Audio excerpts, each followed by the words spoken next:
Adakah cerita itu benar-benar ada dalam Al-Quran?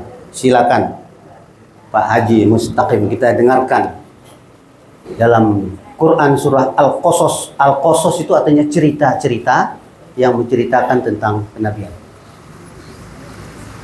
Kita lihat dulu. Bismillahirrahmanirrahim. Qasim mim. Tilka ayatul kitabil mubin. Natlu 'alaika min naba'i Musa wa Fir'aun bil haqqi liqaumin yu'minun. Inna Fir'aun 'ala fil ardi wa ja'ala ahlaha siya'an yastad'ifu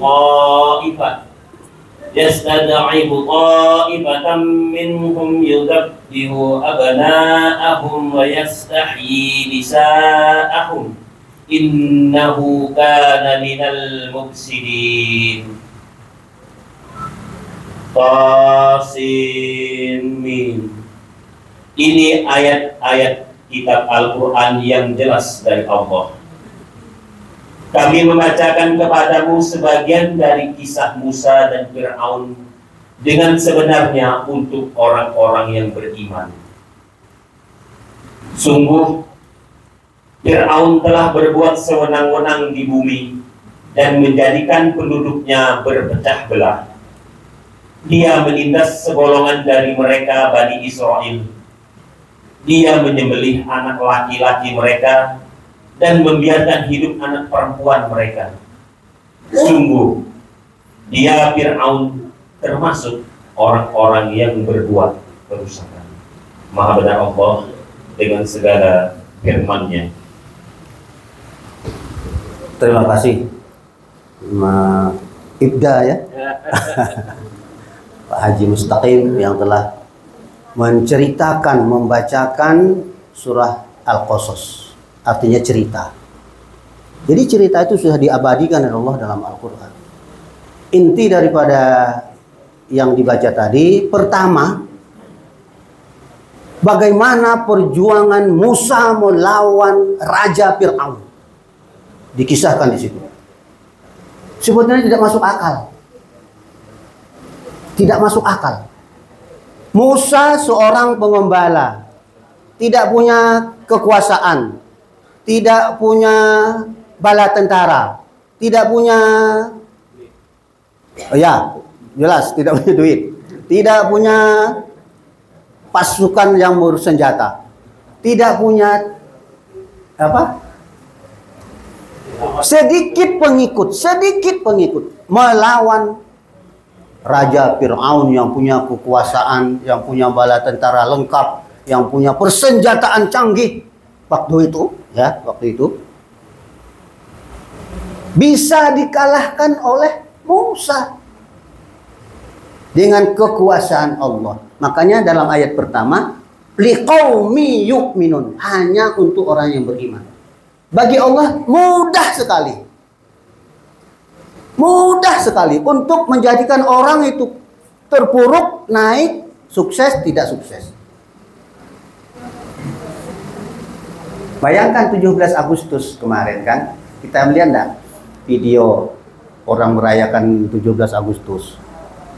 Naik di atas apa itu? Jembatan tuh kan? Ramai-ramai di jembatan. Gampang sekali. Kita tidak menyangka ambruk, patahan di bawah. Itu gampang sekali. Tidak disangka-sangka. Lagi gembira-gembira gitu kan. Masya Allah. Liqaumi yu'minun, hanya untuk orang yang beriman.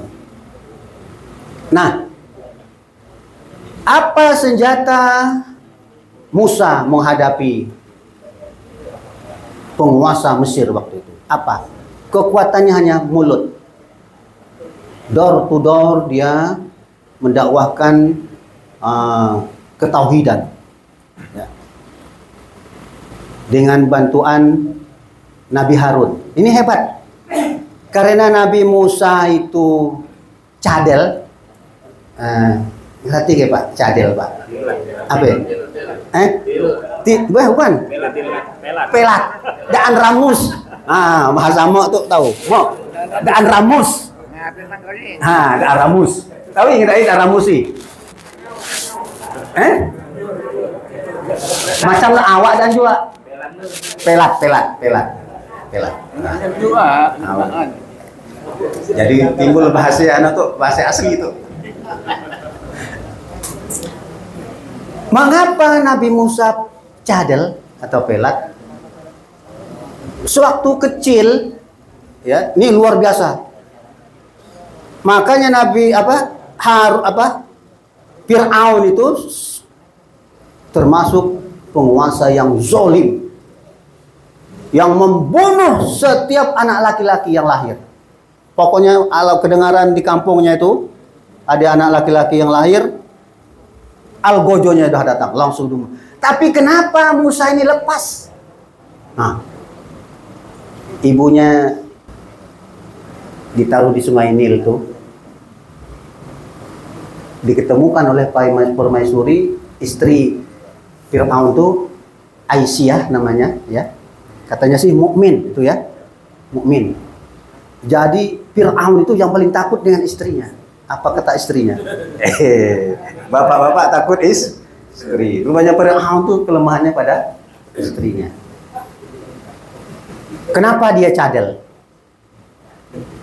Fir'aun kan mau membunuh Musa itu. Apa kata istrinya? Jangan bang, siapa tahu dia akan memberikan berkah kepada kita. Apa kata Musa? Aku bermimpi nanti dari keturunan Bani Israel akan menghancurkan kerajaanku. Dia bermimpi semua rumah-rumah yang ada di kampung dekat dia kerajaannya itu terbakar kecuali rumah Bani Israel. Jadi dia minta tukang apa namanya, peramal, dukun, nujum, gitu. Apa kata ahli nujum? Nanti ada dari golongan Bani Israel seorang laki-laki yang akan mengalahkan kerajaanmu. Itu makanya tidak ada yang lahir yang laki-laki harus dibunuh. Bayangkan Pak, kalau sampai sekarang ibu-ibu lah yang sadis. Bapak-bapak itu ore katanya. Kenapa dia mau bunuh? Ketika jenggot, waktu dia megang anak itu, jenggot Nabi Fir'aun ditarik oleh Musa. Waktu kecil tuh, masih kecil, masih digendong. Lalu marah benar. Ada dikisahkan di Al-Qasas, ya. An-Nahl dan sebagainya ada. Jadi kalau untuk suka bunuh saja, bunuh. Apa kata istri? Jangan bang. Coba kalau dia benar-benar orang yang pintar, katanya ya, kata istrinya, berikan dia 2.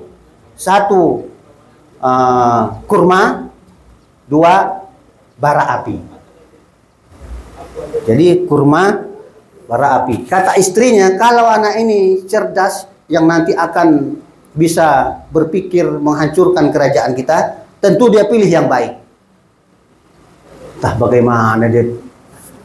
Lalu bara api masuk ke dalam mulutnya.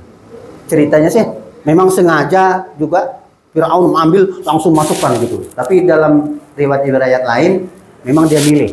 Akhirnya lidahnya terbakar. Nah, itulah makanya jadi cadel.